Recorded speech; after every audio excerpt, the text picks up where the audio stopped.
озалда ит адамның кіндігінен жаралғасын, ол терісі жоқ, жалаңаш болады. Сөйтіп бір күні ібіліс адамға қиянат жасауға келеді.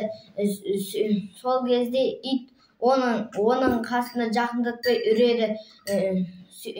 Сөйтіп жаңағы адам болса оған ашуланып қаһары желге айналып кетеді. Сөйтіп жел болған кезде ит тоңып өліп қалады. Сөйтіп соны көрген Құдай оның ерлігіне риза болып, оны қайтадан тірілтіп, оған қалың жүн береді. Ол жүн суықта тоңғызбайды, және олардың шөлдегендері, олардың тілін талақтатып жүргендері олардың тоңбас үшін қажет.